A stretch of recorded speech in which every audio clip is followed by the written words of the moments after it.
Estudios de la Biblia, con la Iglesia de Cristo en Lawrence, Massachusetts. Una hora de pura Biblia. Toda escritura es inspirada por Dios y útil para enseñar, para reprender, para corregir, para instruir en justicia, a fin de que el hombre de Dios sea perfecto, equipado para toda buena obra. Segunda de Timoteo 3, del 16 al 17. Para aumentar la fe con la palabra de Cristo. Así que la fe viene del oír, y el oír por la palabra de Cristo. Romanos 10, 17. Le invitamos a abrir su Biblia, estudiar con nosotros y hacer como los de Berea, que escudriñaban las Escrituras para ver si estas cosas son así.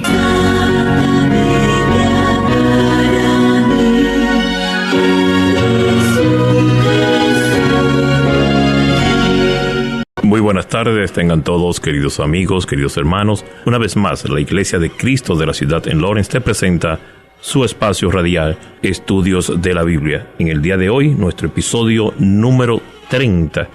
Estamos hablando sobre el origen del sacrificio del pecado dentro del libro de los orígenes Génesis.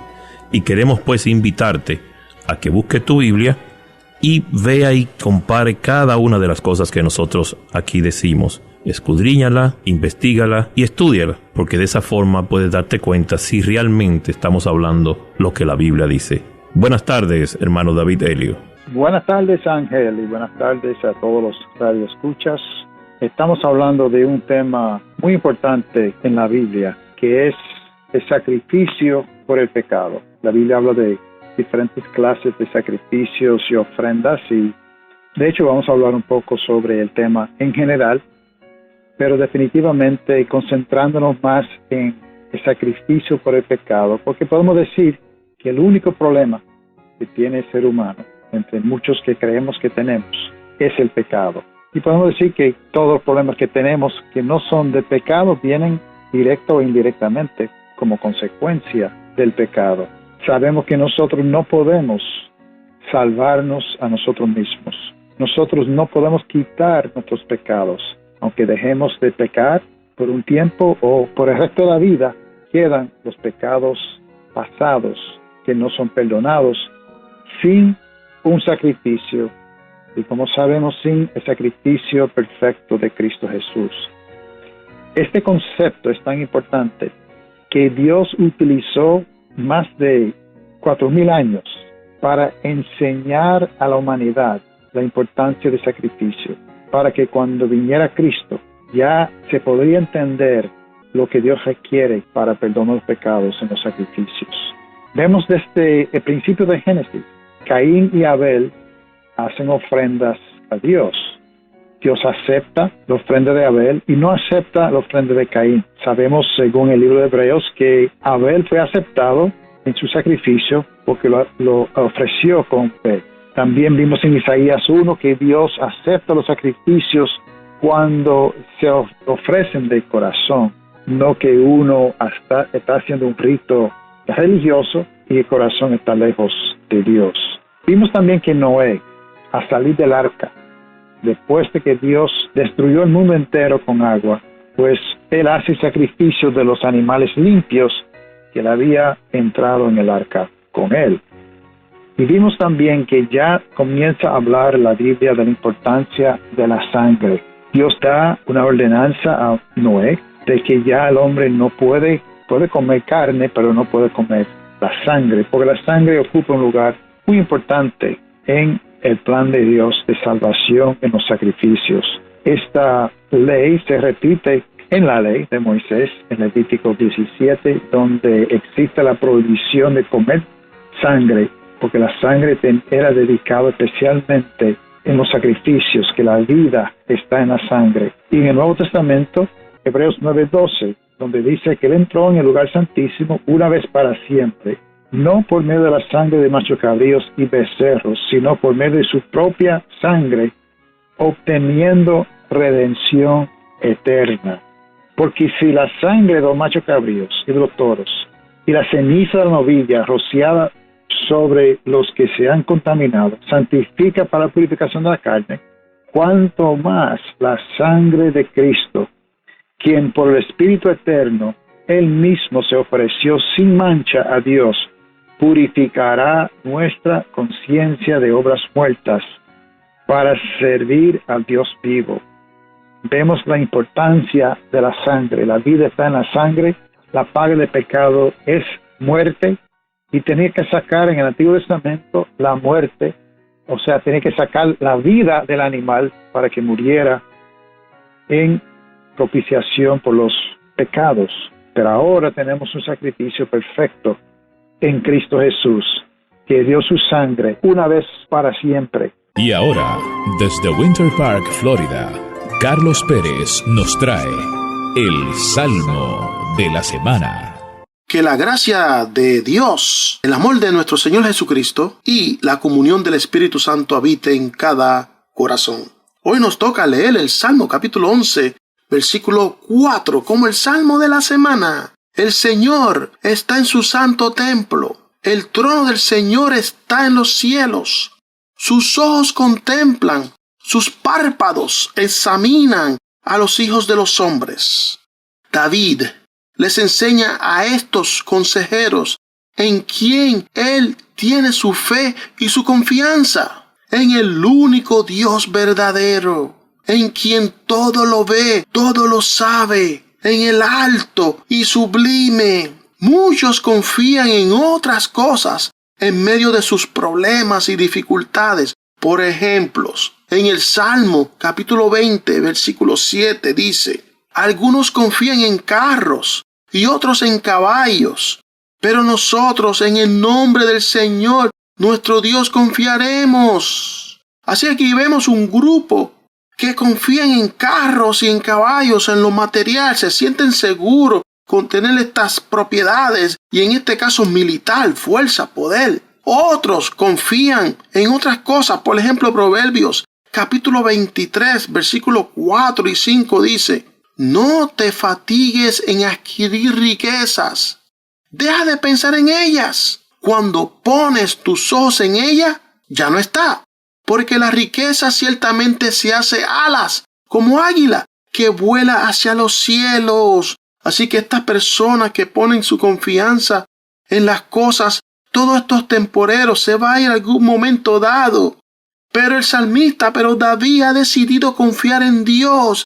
David tenía plena confianza en Dios porque lo conocía bien. Sabía que Dios es escudo, que salva a los rectos, como dice el Salmo capítulo 7, versículos 10 al 12. Mi escudo está en Dios, que salva a los rectos de corazón. Dios es juez justo y un Dios que se indigna cada día contra el impío. Y si el impío no se arrepiente, Él afilará su espada. Tensado y preparado está su arco. Sabía que podía confiar en Él, en Dios, y le guardaría a Dios para siempre. En el Salmo capítulo 16 nos dice, el versículo 1 hasta el 3, protégeme, oh Dios, pues en ti me refugio. Yo dije al Señor, tú eres mi Señor, ningún bien tengo fuera de ti. En cuanto a los santos que están a la tierra, ellos son los nobles en quienes está toda mi delicia. Qué interesante donde ponía David su confianza en Dios y aquellos que buscan en Dios y no en las cosas materiales. Sabía que Dios es una gran fortaleza para sus hijos. Salmo 31 del 3 al 5. Porque tú eres mi roca y mi fortaleza, y por amor de tu nombre me conducirás y me guiarás. Me sacarás de la red que en secreto me han tendido, porque tú eres mi refugio. En tu mano encomiendo mi espíritu. Tú has redimido, oh Señor Dios de verdad. Salmo capítulo 11, versículo 4. El Señor está en su santo templo. El trono del Señor está en los cielos. Sus ojos contemplan, sus párpados examinan a los hijos de los hombres. Que el Señor te bendiga. La Iglesia de Cristo en Lawrence les invita a estudiar la Biblia con nosotros a través de nuestra página de internet estudiosdelabiblia.net. Para comunicarse con nosotros, nuestro correo electrónico es estudiosdelabiblia978@gmail.com. Nuestra dirección postal, Iglesia de Cristo, 317 South Broadway, suite número 130, en Lawrence, Massachusetts, código postal 01843. Regresamos una vez más con nuestro interesante tema, el origen del sacrificio del pecado, en nuestra segunda parte, episodio número 30. Adelante, David. En el libro de los orígenes, el libro de Génesis, tenemos el origen de muchas cosas. Y ahora estamos hablando del origen del sacrificio por el pecado. Génesis abarca 2500 años de historia, más que todo el resto del Antiguo Testamento junto, que abarca solamente 1500 años. El Nuevo Testamento, 100 años. Ahora, hay un libro después de Génesis, en los otros 38, porque hay un total de 39. Hay otro libro que podemos colocar cronológicamente dentro del libro de Génesis. Y hablando de sacrificio, de hecho, en parte de la razón que sabemos que el libro de Job es parte de la historia que contiene el libro de Génesis es por la misma cuestión de los sacrificios. Porque sabemos de que comenzando el libro de Éxodo, cuando Dios mandó a hacer el tabernáculo, los judíos tenían que hacer sus sacrificios en el tabernáculo y luego en el templo. Pero antes de eso, los sacrificios se hacían por los padres de familia, a veces decimos los patriarcas, como lo fue Noé, como Abraham, como Isaac, como Jacob. Pero hay otro patriarca que no se mencionan en el libro de Génesis, que a lo mejor vivió entre el tiempo de Noé y Abraham, y ese hombre se llama Job. Conocemos la historia de Job porque él, siendo un hombre justo, por un reto entre Satanás y Dios, pues Dios permite que Satanás le quita todo lo que tiene, incluyendo la salud. Y sabemos que Job fue fiel a Dios. Pero parte de la justicia de Job tenía que ver con hacer sacrificios. Vamos a leer en el libro de Job, capítulo 1, los primeros 5 versículos. Hubo un hombre en la tierra de Uz llamado Job. Aquel hombre era intachable, recto, temeroso de Dios y apartado del mal. Le nacieron 7 hijos y 3 hijas.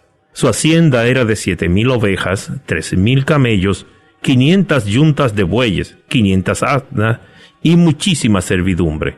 Aquel hombre era el más grande de todos los hijos del oriente. Sus hijos acostumbraban ir y hacer banquete en la casa de cada uno por turno, e invitaban a sus 3 hermanas para comer y beber con ellos. Cuando los días del banquete habían pasado, Job enviaba a buscarlos y los santificaba, y levantándose temprano, ofrecía holocaustos conforme al número de todos ellos. Porque Job decía: quizás mis hijos hayan pecado y maldecido a Dios en sus corazones. Job siempre hacía así. Vemos aquí que Job, después de que sus hijos hacían su banquete, ofrecía holocaustos. En inglés decimos burnt offerings, ofrendas quemadas, animales. Y el propósito fue, como dice aquí, él dice: quizás mis hijos hayan pecado. Él entendía, aún antes de la ley de Moisés, que para quitar el pecado hacía falta hacer sacrificios. Nosotros sabemos que en todo esto Job no pecó con su boca contra Dios, y al final del libro, después de que los amigos sí ofendieron a Job, ofendieron a Dios por sus presunciones, mira lo que dice al final del libro en Job capítulo 42 del 7 al 9. Después que el Señor habló estas palabras a Job, el Señor dijo a Elifat el temanita: se ha encendido mi ira contra ti y contra tus 2 amigos, porque no han hablado de mí lo que es recto, como mi siervo Job. Ahora pues, tomen 7 novillos y 7 carneros, vayan a mi siervo Job y ofrezcan holocausto por ustedes. Mi siervo Job orará por ustedes, porque ciertamente a él atenderé para no hacer con ustedes conforme a su insensatez, porque no han hablado de mí lo que es recto, como mi siervo Job. Y Elifat, el temanita, y Bildad el suita, y Zofar el naamatita, fueron e hicieron tal como el Señor les había dicho, y el Señor aceptó a Job. Y vemos que los amigos de Job hicieron enojar a Dios. Y Dios entonces, para aplacar su ira, mandó que se ofrecieran holocausto, que se ofrecieran un sacrificio. Y mandó que Job, un hombre justo, lo hiciera a favor de sus amigos. Así que vemos que el sacrificio por el pecado en el tiempo de Génesis. Y ahora, desde Orlando, Florida, Pablo Peralta nos trae Proverbios que nos hacen pensar. Saludos hermanos, hermanas, amigos y amigas. Es un placer, un gozo estar aquí con ustedes. En esta ocasión vamos a hablar un poco sobre la misericordia. La palabra nos enseña que con misericordia y verdad se expía la culpa, se quita la culpa, se cubre la culpa. Y Proverbios toca ese tema, el libro de Hebreos toca el tema de la expiación. Y vamos a ver, ¿verdad?, cómo nosotros podemos aprender de aplicar más la misericordia, porque es uno de los mandamientos que tenemos en la Biblia de ser misericordiosos. En Proverbios capítulo 16 y en su verso 6, dice: con misericordia y verdad se expía la culpa, y con el temor del Señor el hombre se aparta del mal. O sea que vemos que aquí que la misericordia, pero también la verdad, están envueltas en lo que es ayudar a alguien a que erradique su pecado. Ayudar a alguien cuando vamos a amonestar a alguien, cuando vamos a hablarle de la palabra en el sentido de corregir algún defecto, corregir alguna falta, corregir algún pecado. Una de las cosas que debemos hacer es tener básicamente unos elementos. Es orar primeramente antes de ir a corregir un hermano, un amigo, un familiar con la palabra de Dios. Orar primero a nuestro Dios, que nos llene de misericordia, pero que también nos llene de verdad, de conocimiento de la palabra. Eso es lo que explica también el apóstol Pablo en Romanos. Si ustedes van conmigo allí a Romanos capítulo 15 y en su verso 14, allí el apóstol nos dice a nosotros unas palabras sumamente importantes. Él dice: en cuanto a ustedes, hermanos míos, yo mismo estoy también convencido de que ustedes están llenos de bondad, llenos de todo conocimiento y capaces también de amonestarse los unos a los otros. O sea que tanto Pablo en el Nuevo Testamento como el proverbista Salomón nos enseñan a nosotros que la forma correcta de amonestarnos unos a otros es yendo con amor. Pablo usa la palabra bondad. El proverbista usa la palabra misericordia. Pablo usa la palabra conocimiento de la palabra de Dios, llevar conocimiento de la palabra de Dios. No debemos ir a amonestar a alguien si no entendemos los versículos bíblicos y en qué vamos a corregir y cómo utilizar los versículos bíblicos para corregir al hermano o la hermana o la persona que esté, ¿verdad?, en falta.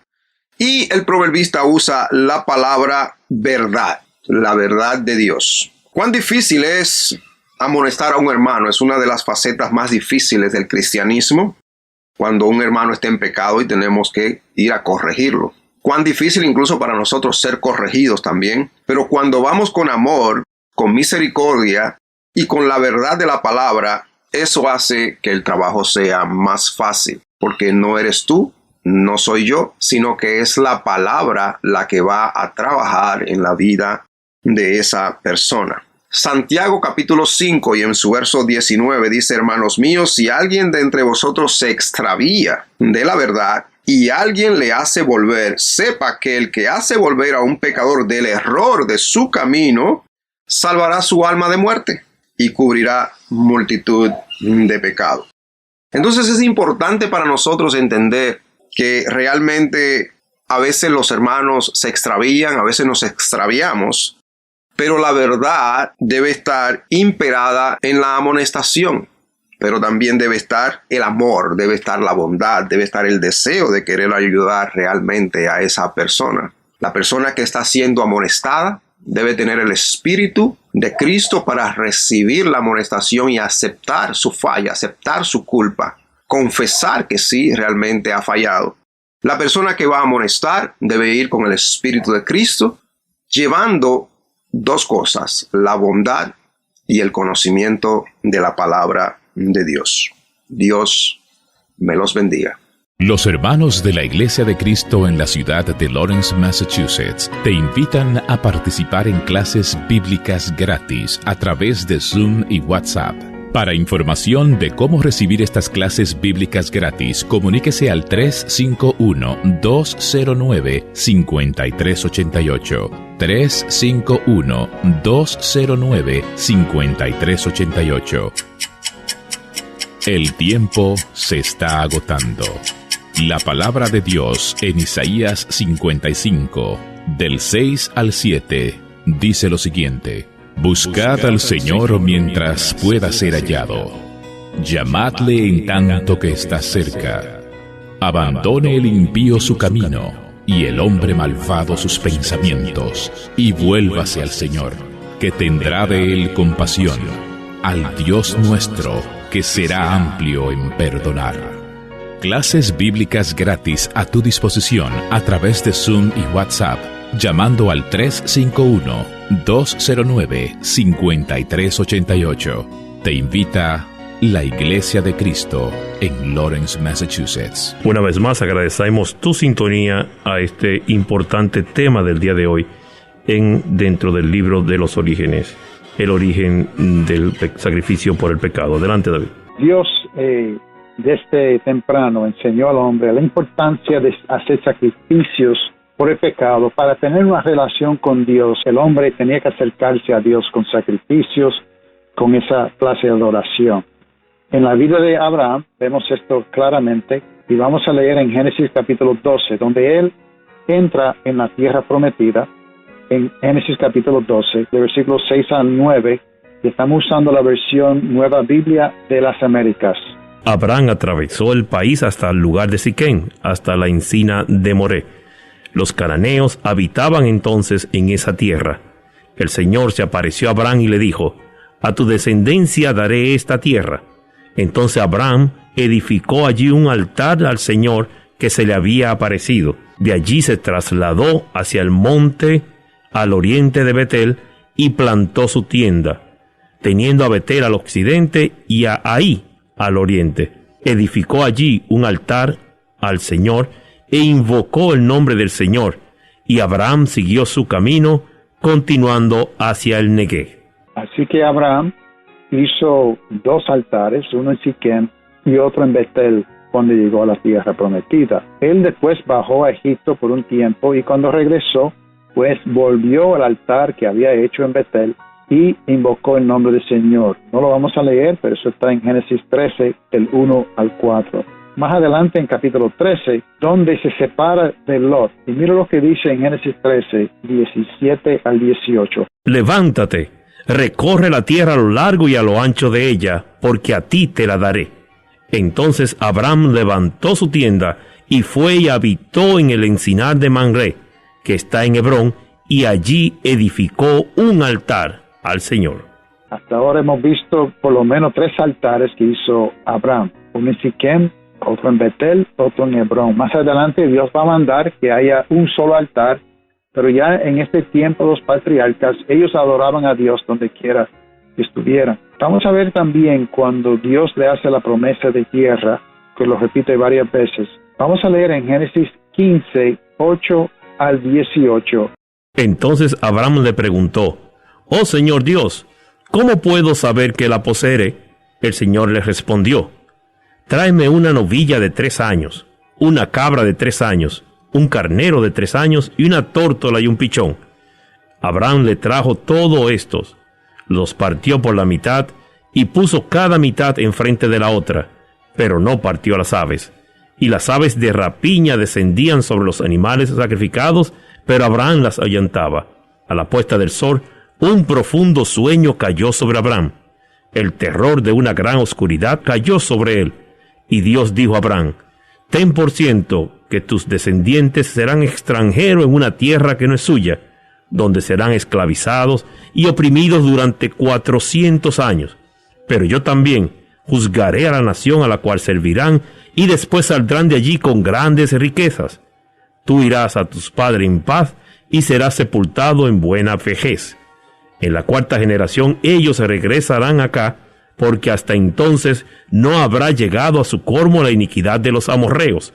Y sucedió que cuando el sol ya se había puesto, hubo densas tinieblas, y apareció un horno humeante y una antorcha de fuego que pasó por entre las mitades de los animales. En aquel día, el Señor hizo un pacto con Abraham diciendo: a tu descendencia he dado esta tierra, desde el río de Egipto hasta el río grande, el río Éufrates. Vemos aquí que este sacrificio que hace Abraham, él participa y Dios también participa directamente cuando hace el fuego pasar por el sacrificio que él hizo, significando un pacto entre Dios y el hombre, un pacto entre Dios y Abraham, que hemos hablado bastante en episodios anteriores. Este pacto pues se confirma con sacrificio. Y vemos también en el Nuevo Testamento que Dios también hace un sacrificio. Él mismo participa directamente en el sacrificio para hacer un nuevo pacto con nosotros. Presentamos Conozcamos mejor a Jesús, la única vía de salvación para llegar al Padre. Con Víctor Ortiz, desde Hudson Valley, New York. La bendición del Padre esté con nosotros. En este estudio concluiremos con el tema Jesús, alimento y bebida espiritual. El tema es el mensaje que leemos en el Evangelio de Juan, capítulo 3, versículos 16 y 17. Porque de tal manera amó Dios al mundo, que dio a su Hijo unigénito, para que todo aquel que cree en Él no se pierda, sino que tenga vida eterna. Porque Dios no envió a su Hijo al mundo para juzgar al mundo, sino para que el mundo sea salvo por Él. Estábamos estudiando en el Evangelio de Juan, donde Jesús se identifica con el pan del cielo. En el Evangelio de Juan capítulo 6, versículos 50 y 51, Jesús está hablando. Este es el pan que desciende del cielo, para que el que coma de él no muera. Lo que Cristo provee hace un contraste con el pan, que es la vida que Él da, es eterna. Versículo 51. Yo soy el pan vivo que descendió del cielo. Si alguien come de este pan, vivirá para siempre. Aquí señala a Jesús como el sustento de la vida de los que creen en Él. Continuemos. Y el pan que yo también daré por la vida del mundo es mi carne. Estas palabras se refieren a su sufrimiento en la cruz. La vida eterna es un don muy costoso para el que la da. Continuemos leyendo los versículos 53 y 58 en el Evangelio de Juan capítulo 6. Entonces Jesús le dijo: en verdad les digo, que si no comen la carne del Hijo del Hombre y beben su sangre, no tienen vida en ustedes. El que come mi carne y bebe mi sangre, tiene vida eterna, y yo lo resucitaré en el día final. Porque mi carne es verdadera comida, y mi sangre es verdadera bebida. El que come mi carne y bebe mi sangre, permanece en mí, y yo en él. Como el Padre que vive me envió, y yo vivo por el Padre, asimismo el que me come, él también vivirá por mí. Este es el pan que descendió del cielo, no como el que los padres de ustedes comieron y murieron. El que come este pan vivirá para siempre. La declaración de Jesús en el versículo 53, que si no comen la carne del Hijo del Hombre y bebe su sangre, no tiene vida, no puede ser una referencia directa y total de la Cena del Señor. Si tomamos en cuenta el contexto, vemos con claridad que la participación en esta ceremonia no es un requisito para obtener la vida eterna. En este discurso, Jesús hace resaltar la fe como respuesta al testimonio. nuestra creencia en el Hijo de Dios. En los versículos 35, 40, 47 y 51 resaltaremos las frases. Versículo 35, el que viene a mí, el que cree en mí. Versículo 40, que todo aquel que ve al Hijo y cree en Él tenga vida eterna. El 47, el que cree tiene vida eterna. Y el versículo 51, yo soy el pan vivo que descendió del cielo. Si alguien come de este pan, vivirá para siempre. Y el pan que yo también daré por la vida del mundo es mi carne. La carne y la sangre representan a Jesús crucificado, fuente de vida eterna. Él no habla aquí directamente de una ceremonia, sino de la necesidad de ejercer la fe para apropiarnos de Él como sacrificio dispuesto por Dios. Amén. Gloria sea a nuestro Padre. Que Dios nos bendiga.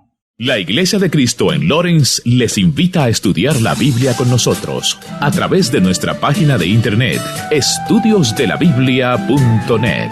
Para comunicarse con nosotros, nuestro correo electrónico es estudiosdelabiblia978@gmail.com. Nuestra dirección postal, Iglesia de Cristo, 317 South Broadway, suite número 130, en Lawrence, Massachusetts, código postal 01843. Queremos recordarle nuestro número telefónico. Desea comunicarte con nosotros a través de WhatsApp o de correo regular. Es el área 351-209-5388. Adelante, David. Hasta ahora hemos hablado de sacrificios de animales. Sabemos que la Biblia habla bastante sobre la práctica pagana de sacrificar seres humanos.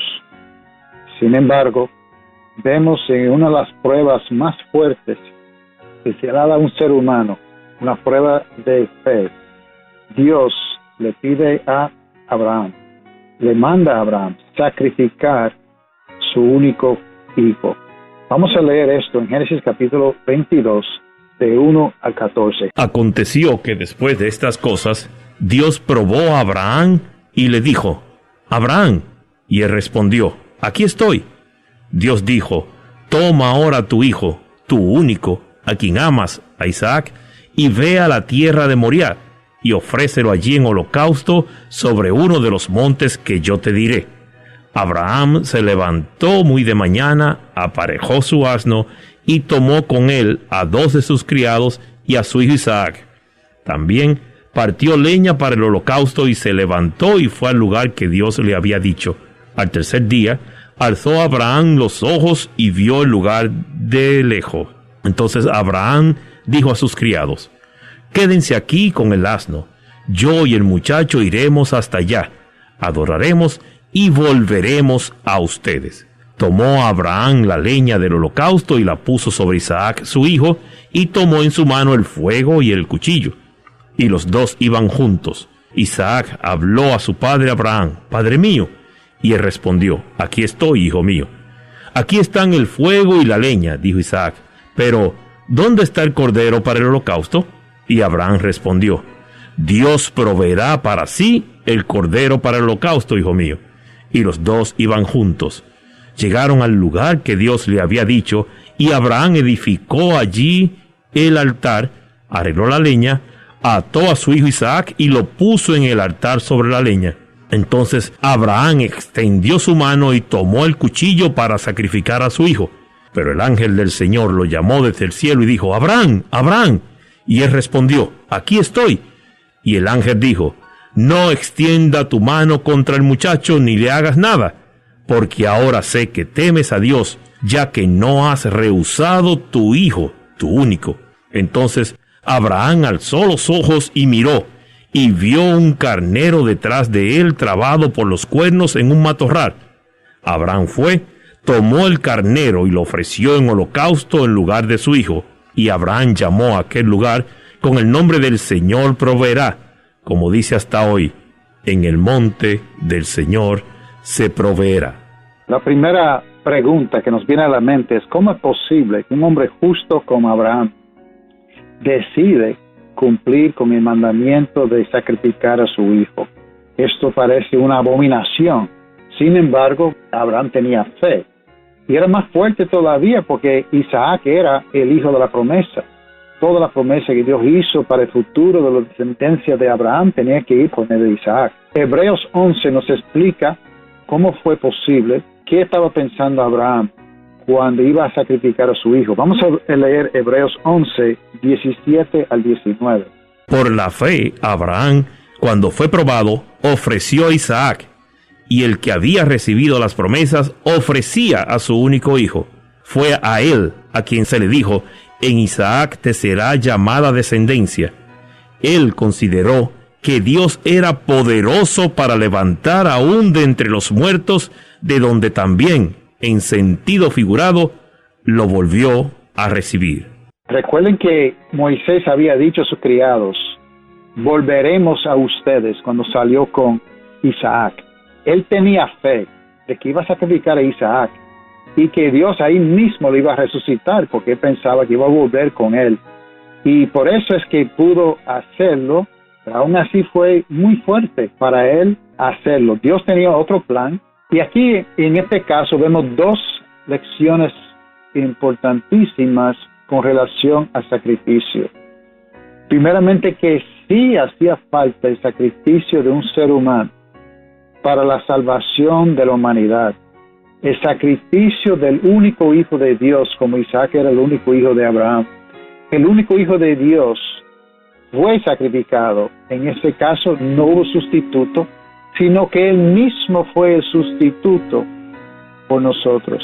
Tomó nuestro lugar. Nosotros merecemos la muerte porque la paga del pecado es muerte. Pero Jesús tomó nuestro lugar, como el carnero tomó el lugar del hijo de Isaac. No hay duda de que Abraham era un hombre de fe, pero en esta enseñanza de Génesis tenemos una lección muy fuerte, muy importante, que los mismos judíos debían entender más adelante, 2000 años después, cuando Cristo vino, que el sacrificio de un ser humano, del único hijo, y en sustituto por nuestros pecados, era necesario para la salvación de la humanidad. Y ahora, desde San Juan, Puerto Rico, 5 minutos de profecías bíblicas con Juan Polanco. Muy buenas tardes, sean todos muy bienvenidos. El tema para hoy: les tengo buenas noticias. Vamos al libro de Isaías, capítulo 61, versículo 1 y 2. El Espíritu del Señor Dios está sobre mí, porque me ha ungido el Señor para traer buenas nuevas a los afligidos. Me ha enviado para vendar a los quebrantados de corazón, para proclamar libertad a los cautivos y liberación a los prisioneros, para proclamar el año favorable del Señor. Nuestro Señor Jesucristo citó este texto bíblico aplicándoselo a sí mismo en Lucas capítulo 4, versículos 18 y 19, estando en la sinagoga de su ciudad natal, Nazaret. Jesús luego se sentó y anunció: hoy se ha cumplido esta escritura que han oído. Lucas 4:21. Es maravilloso que Jesucristo, el Hijo de Dios, el enviado del Padre, nos haya dicho la verdadera interpretación de esta profecía mesiánica.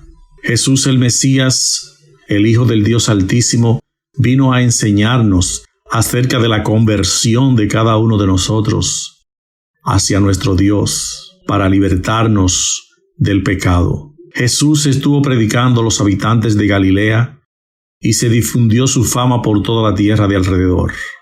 Jesús trajo las buenas nuevas a los quebrantados de corazón. El pasaje de la Escritura dice que vino a predicar las buenas nuevas a los afligidos, a los abatidos.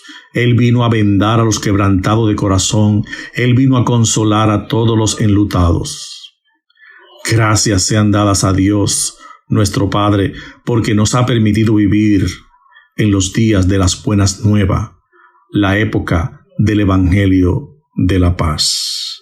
Dice Mateo capítulo 4, versículos 23 y 25, Y Jesús iba por toda Galilea enseñando en sus sinagogas, proclamando el evangelio del reino y sanando toda enfermedad y toda dolencia en el pueblo. Se extendió su fama por toda Siria y traían a él todos los que estaban enfermos, afectados con diversas enfermedades y dolores, los endemoniados, los epilépticos y paralíticos, y él los sanaba. Y lo siguieron grandes multitudes de Galilea, Decápolis, Jerusalén y Judea, y del otro lado del Jordán. Termina la cita. Jesucristo vino predicando no solamente a los judíos, sino también a los gentiles, para llamarlo al arrepentimiento, para llamarlo a que se vuelvan a Dios. Y Jesús decía que Él era el ungido de Dios, y lo demostraba sanando a todos los que estaban enfermos, a todos los que estaban afectados por diversas enfermedades y dolores, los endemoniados, los epilépticos, los paralíticos, y Jesús los sanaba a todos. Por tanto, Jesús demostró ser el Mesías profetizado en el Antiguo Testamento, el Hijo del Dios viviente. Primero, cumplió las profecías bíblicas del Antiguo Testamento, y segundo, por los milagros realizados. Dice el Evangelio de Juan, capítulo 20, versículos 30 y 31, y muchas otras señales hizo Jesús en presencia de sus discípulos, que no están escritas en este libro, pero éstas se han escrito para que ustedes crean que Jesús es el Cristo, el Hijo del Dios viviente, y para que al creer tengan vida en su nombre. Jesús trajo especialmente buenas nuevas para el pecador, porque Jesucristo vino para llamar a los pecadores al arrepentimiento. Jesucristo no vino a llamar a los justos, sino que vino a llamar y a buscar lo que se había perdido. Que Dios les bendiga. Los hermanos de la Iglesia de Cristo en la ciudad de Lawrence, Massachusetts, te invitan a participar en clases bíblicas gratis a través de Zoom y WhatsApp.